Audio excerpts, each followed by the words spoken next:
Okay.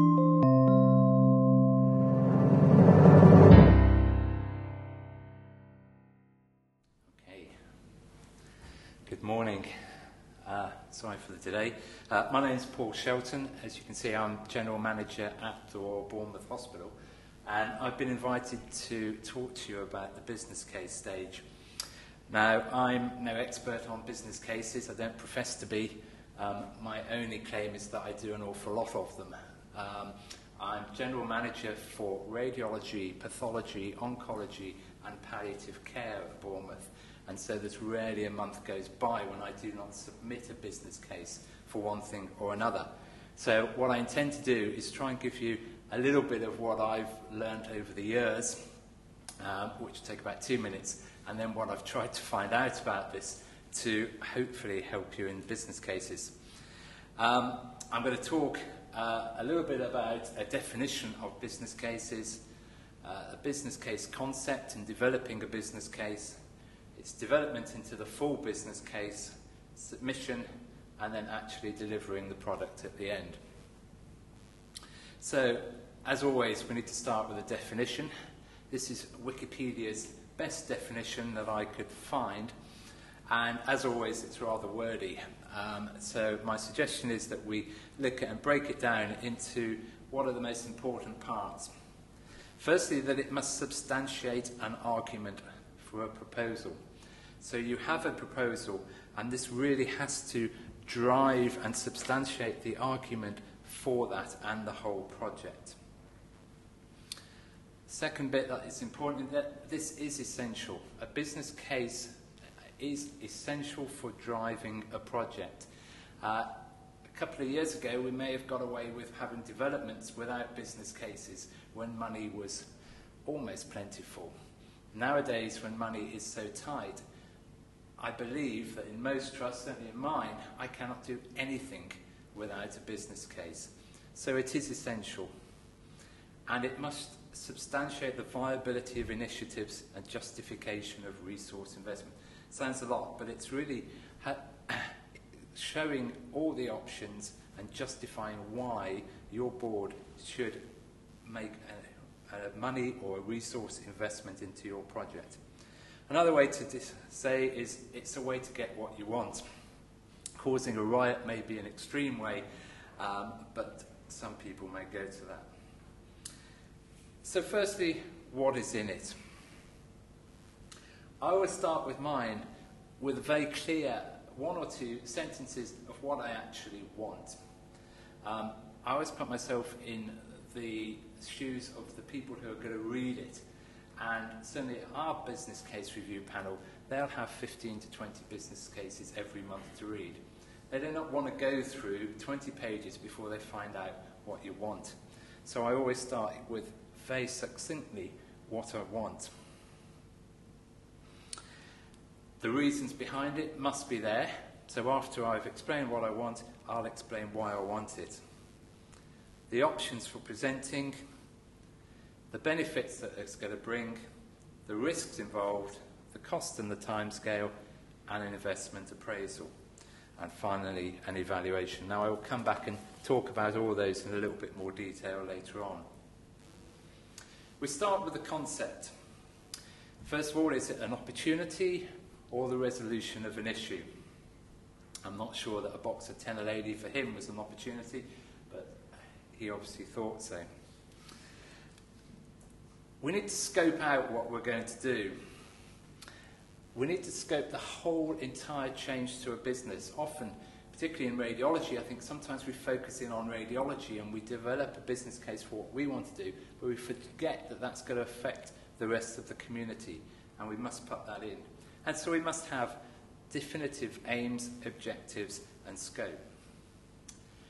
We must put in the clinical side and the business side. Is this a consultant driving a clinical wish, or is this actually a business opportunity? When you're thinking about your business case, you need to research what is there. Is it feasible? Can we do it? Is this just a pipe dream, or actually can we actually do what we want to do? what are the implications to it? And again, I meant to talk earlier about the whole health community. We need to look at the whole of the hospital, the whole of the community, and how this will affect them. And lastly, we need to think about timescales. I'm sure lots of you are aware that, particularly with a lease contract, if you're trying to renew a piece of radiology equipment that's under a lease contract, what the lease companies love is that you don't get your act together in time and the lease runs out and you're left with a piece of X-ray equipment and you have to start paying them at the end of the lease contract, and that's where they make their money. And we all do it, and none of us are aware early enough that perhaps at the end of a lease contract, a year before the end of the lease contract, is when we should be planning that renewal and starting that process. So we need to leave ourselves enough time to do it. When you've researched all these things, I'm hoping that that will then lead to a concept paper. Every trust will be different in the way that it structures its business cases, but for mine, I have to produce a concept paper. Now, I don't expect to produce a concept paper like that poor girl was carrying. It should be very concise, 1 or 2 pages, and it should lay out the foundations of the project that I want to do. It must coincide with the trust objectives. It must lay the foundations of what we want to do, and it should test the idea, because what we want to do may not be what the trust wants to do. It may not be what another area of the trust wants to do that we just don't know. That's a lot of work in itself to just develop this. Some business cases will be very quick and simple. Some will be very involved. I've been involved in business cases from just replacing a general X-ray room or a mobile piece of kit, which is very straightforward, to I'm currently involved in one for developing a whole new oncology unit at the Trust, which is a £14 million build, and so it's very complex. And obviously the concept and the whole business case will be dependent on the level of case that you're putting forward. But it then leads on to the development of the case. And for this you need a team. If this is an involved case, you will never do it yourself. And one of my principles is at the beginning of a business case, I need to identify who I need to get involved. And probably one of the first people to get involved is your finance team. And you need to get some financial details developed. What income do I need for this? Where am I going to get that income from? What are my options? What expenditures is there going to be? What ongoing revenue costs will there be? Now, there's lots of resource to do that. And within the NHS, there are lots of us with lots of experience. And one of the best things to do is actually go and ask your colleagues, of course, what there is and who's done a project like this, and perhaps even take a trip up and buy them a cup of coffee or something more extravagant, and actually pick their brains and get from them how they did it. But it's not just the NHS. Sitting in the room, there are lots of resource here. And one of the things that I think we don't tap into enough is industry. And you all have lots more experience than we do. It's your day-to-day job. And I think we can pick industry brains a lot more than we currently do. And there's lots of scope. We mustn't forget our friends in procurement, and we must involve them at an early stage of an idea of a business case. It needs to go into their work log. It needs to be on their agenda. And we need to get them on board and bring them with us. If we don't, then we'll start again. We mustn't forget our IT departments.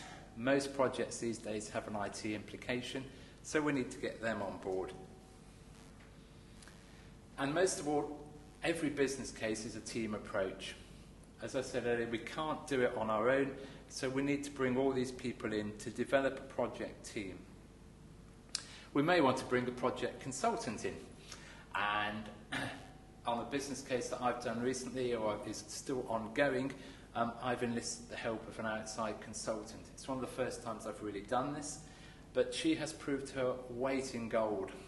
She's been able to go away and concentrate on the business case, develop it for me, develop the specification, because that's what I'm paying her to do. And she's not got the distractions of her day job like I have, and it would have taken me months to do the work that she has done for me. She's also brought some experience from the financial sector, which I do not have, and that has been absolutely invaluable for this current tender that I'm working on.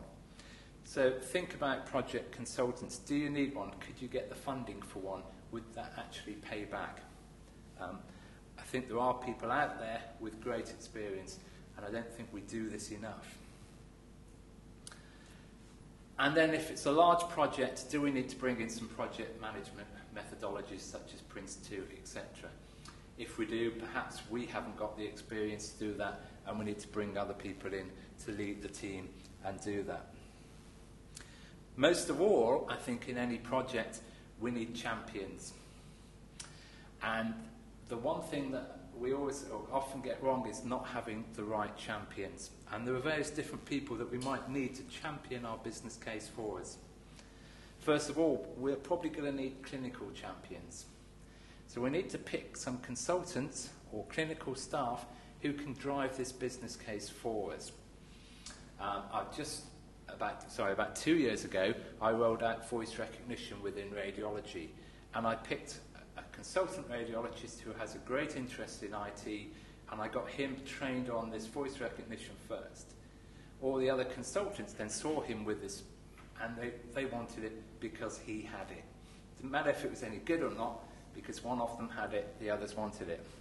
I've just rolled out a similar system in pathology, and I picked the wrong champion. The consultant's not got on well with it.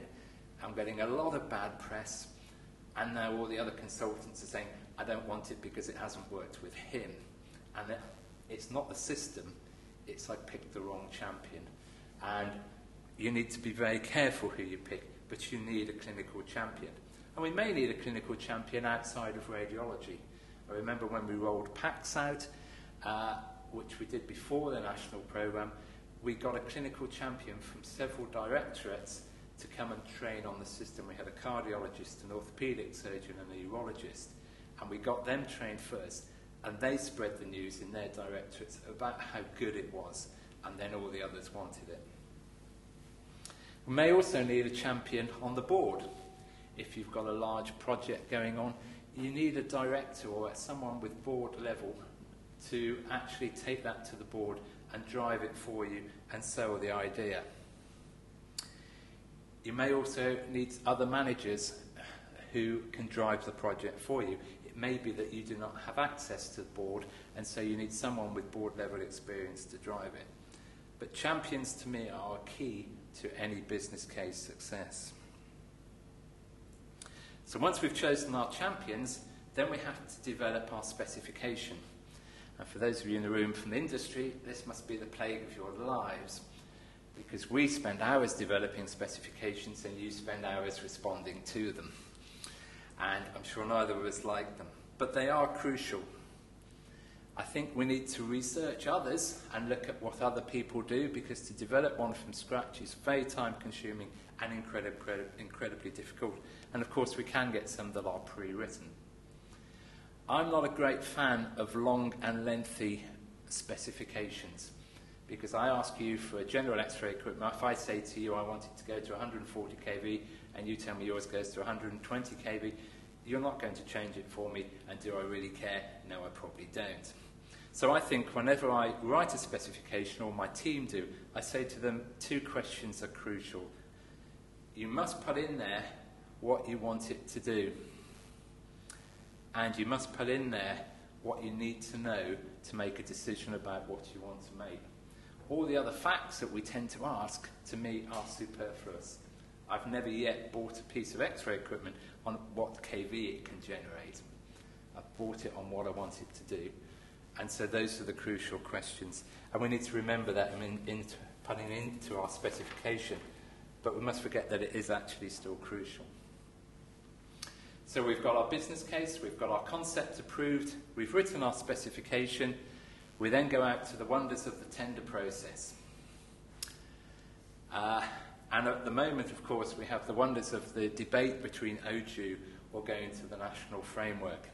I don't intend to get into a deep debate about this one. I think there are pluses and minuses of both, and I'm sure the members of the audience will have a different view to me on this one. What I do know is that the framework has simplified my life quite a lot, that I can come and ask for 3 quotes, which is what my trust say I have to get, and I can do that in 2 weeks. In OJU, that used to take me several months. Whether I get the best price now is a completely different debate. My procurement department think I don't, but it simplifies my life, so I'm reasonably happy. I leave that to the rest of your judgment. We must make sure that this tender is in procurement work plan, otherwise we're going to get held up by our diary. And again, we must be realistic when we start a project about the timescales. We all know the timescales that an OJU takes, and we must have that. And also the committees that we have to now go through. For myself, I have Business Case Review Panel, Finance Committee and Board. And as always, those meetings don't tie up. So that will take me about 2 to 3 months if they all go through first time. So we must remember those timescales. There's the PPQ where we can try and narrow down our field if we're doing an OJU advert. Never proved it to be very useful myself, but it is there. And we must liaise with industry. I said earlier that I feel that industry is there for us to use, and I see it very much as a partnership, and we need to make sure that we do it at the right time so we don't jeopardise the tender process, but it's a great resource. And then we have to compare these tenders at the end. So we have to make sure that we put into our specification a fair and robust system for comparison. And that is perhaps one of the hardest things for us to do, and to make sure it's not on consultant whim and that this is a fair process. So we've got our tenders back. We can now formulate our full business case. And we start with an executive summary. And as I've said, state what you want. Most important. Outline very briefly the issues, put in the aims and objectives of the business case, and be brief. Again, boards have papers that thick to read through, or now that many screens on their laptops in my trust because we're paper light. But remember, they've got a lot of business and they're going to get bored very quickly. I follow that up then with the reasons why I want to do it. Why is it needed? What business objectives or opportunities are there? And also to remember to put in what will happen if the project's not done. For example, we might get to a point, sorry, I'm just skipping on here. Sorry, I've skipped on. I'll come back to that in a moment. So, the reasons why it's needed for outline the problem and the solution. Options we must put in, and the objective of what we're trying to do. And all options must be presented, including the do-nothing option. And that, for any business case, really is the starting point. What happens if we do nothing? And then all our options must be compared to that. And we have, and always will have, a preferred option in any business case, but we have to try and, through the business case, present that that is the best option for the trust and for the business going forward. Perhaps one of the most important sections is the expected benefits. And here it's very easy to waffle on about happy, contented staff, but really we've got to make these benefits measurable, realistic, understandable and transparent. Understandable, remember who's reading your business case. Again, if we come back to the KV example, it's no good telling the board that a higher KV is better. You've got to make it clear for them and understandable for them.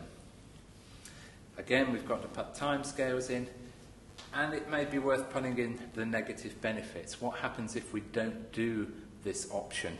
For example, if we don't install a new MRI and the private hospital down the road is going to, then we're going to lose all our private patient income. That tends to get the attention of your board. What are the risks? It's no good turning your back if the risks are going to happen.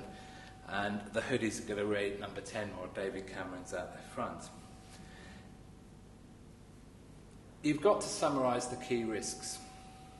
You've got to put in there what might happen if we don't do it, if it goes wrong, and the risks to the problem.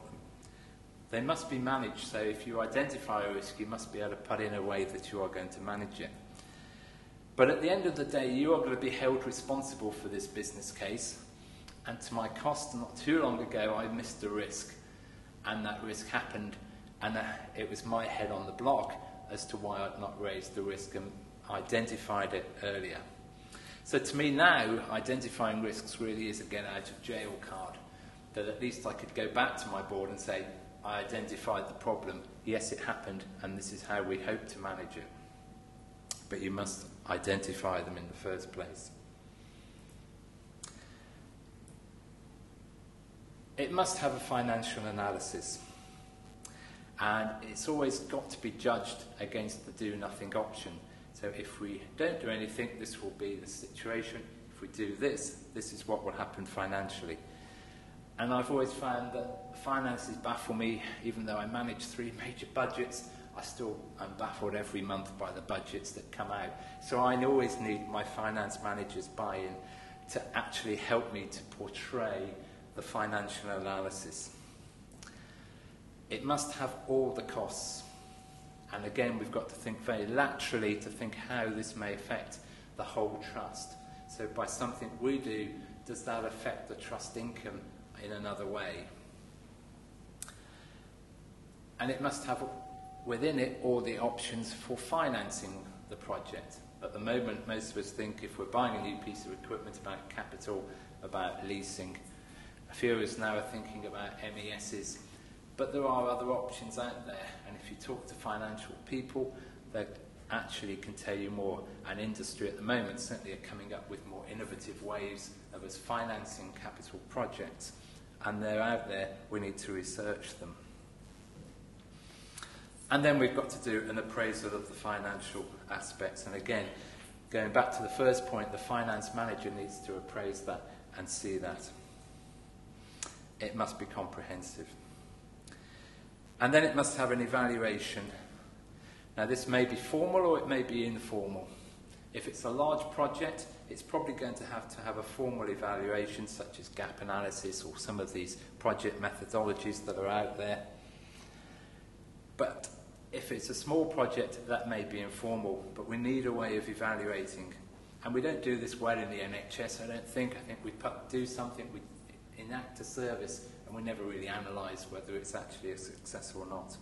So I can see in the future when money's tight, we will have to do more of this. So we get our business case approved, and then we've got to deliver actually what we've promised to do. We've got to do it within the timelines, and you may now consider that actually the team that helped you develop the business case are not the team to actually deliver it, and you may need new team, new people to do the work for you. You may need new champions to actually deliver it. We can't stop running a service, and we can't forget interim arrangements, and these costs must be built into our business case. I got caught out recently with an MR replacement where I'd underestimated the costs of a mobile MR, and then the building work didn't go to plan, and so we were then had a 6-week extension. So you can imagine how my interim arrangement costs absolutely went through the roof. We mustn't underestimate them. We've still got a service to run. We can't let waiting times increase nowadays in the NHS, so we have to keep going. You may have considered whether you want to do a turnkey or whether you build it yourself and use your estates department. An interesting debate. We've done both. Both have their pluses and minuses. You pay for a turnkey, but you also have to come back on that. And I'm sure that other presentations today will probably expand on that better than I can. And we've got to build in that there could be delays, things go wrong. As I mentioned in my MR project, we took the old scanner out and found the cage had rotted underneath it. That gave us a 6-week delay, and as such, you've got to try and foresee those risks and have those in your risk log. To try and wrap it up, I'd like to just try and give you 10 tips, if I may, and they're practical tips about thinking about business cases. Because when you have a business case, you're not trying to sell anything, you're trying to influence people. And so these really are 10 tips that you can apply to any area where you're trying to influence people. But the most important one really is communicate. I've mentioned champions, I've mentioned getting your board on board. And you have to talk to people. You have to talk up to the board, and I wouldn't want to present any big business case to my directors without them knowing it's coming. And they'll have known it's coming from the very early stages of when I had the idea. So they're on board, so they're expecting it. And I hope what their reaction is going to be before I go and present it. But you also need to talk to people on the shop floor. And you've got to talk often, openly and honestly. And rumours will go around if it's a big change. Currently, Bournemouth and Poole hospitals are looking at merging. And so that's a huge business case. Gladly, I'm not writing it, but I'm involved in its development. And the grapevine is huge at the moment, as you can imagine.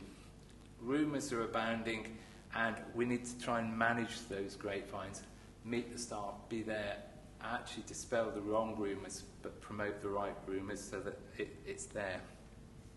Because people will have fears and hopes, and we've got to acknowledge those, particularly where there's major change involved.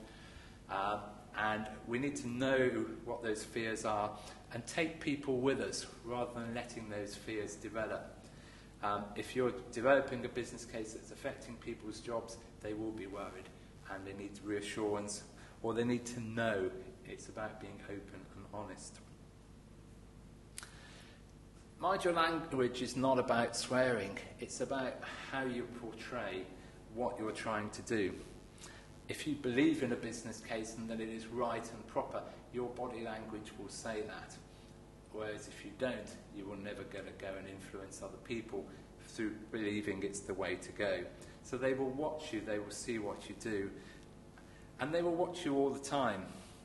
People do boss watch. People look at you in the quiet moments in a corridor, when you're having a cup of coffee, and if they catch a slight wind that actually you don't believe in your project or what is going on, they will see that and that will spread.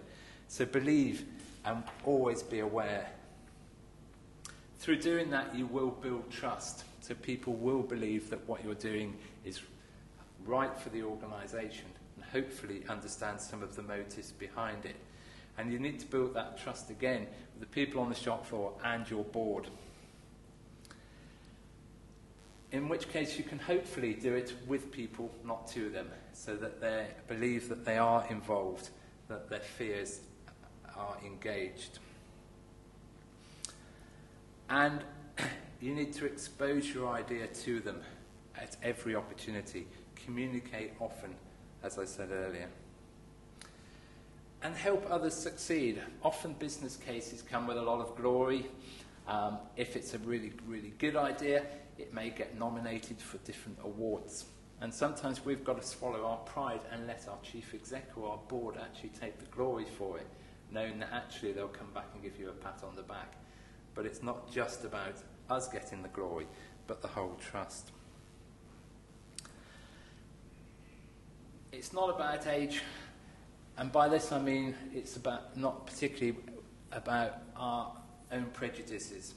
Often, sometimes with age, sometimes just in life, there are self-limiting beliefs. Oh, we can't do that because it will never happen. The merger that we're currently talking about, it will never happen because Poole and Bournemouth hate each other. It will not happen. These things have got to be overcome, acknowledged, so that we can build on them.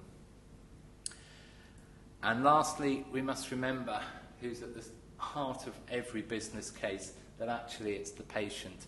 And sometimes within business cases and within organisations we can get so wound up about the finances that we forget that actually we're treating patients. So I thought to finish a talk on business cases, I needed to mention patients. Thank you very much.